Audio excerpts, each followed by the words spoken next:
Берке аю қалай дүкен ашты. Наурыз айы келіп, орманды қаласы жасылға боянды. Бұл қалада көптеген аңдар, құстар мен жәндіктер тату-тәтті өмір сүреді. Орманды тұрғындары шуақты көктемді қуанышпен қарсы алып жатты. Солардың бірі барлық аюлар секілді 4 ай ұйқыға кетіп көктемде оянатын Берке аю мен оның жанұясы. Олар да апандарынан шығып, табиғатқа таң-тамаша болысып жатты. Ұзақ ұйқыдан сергек оянған Берке аю жанұясымен бірге тау басында ерімей қалған қармен ойнап көңіл көтерді. Ертесінде бала аюлардың тамақтары ісіп ауырып қалады. Берке аю тез арада ормандының дәрігері Тоқылдақты іздеуге аттанады. Тоқылдақ дәрігерді тұрғындар орман санитары деп атайды.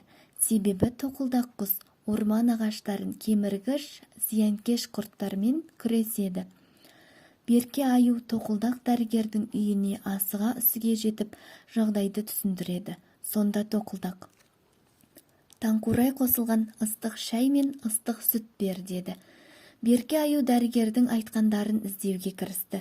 Қарт кірпіге барып таңқурай сұрағанда: «Берке мырза, біздің таңқураймыз қыста таусылған», деді. Содан Берке аю сиырға барып сүт сұрайды. Ол да аюды құр қол қайтарды.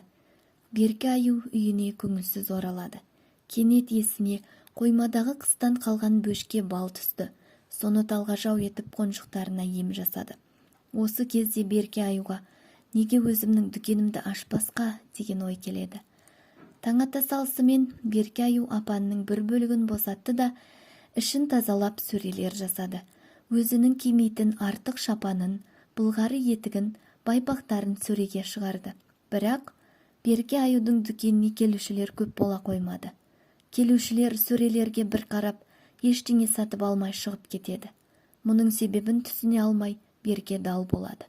Сол сәтте ормандының барлық жаңалықтарынан хабардар боп жүретін Сауысқан саңқ етіп Беркенің қасына қона қалып: «Берке аю, неге көңілсізсің?» деді. «Қалайша көңілді болайын, Сауысқан?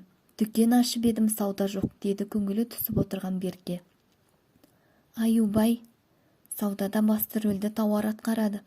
Көктем келіп күн жылынғанда қалың шапан мен былғары етік кімге керек?» деді де ұшып кетті. Аю ойланып қалды. Шынымен де, көктем келгенде қыстық киімдер кімге керек? Тауар деген не? Осылай ойланып отырғанда бір топ елік дүкенге кіріп, Берке аюдан бал сұрайды.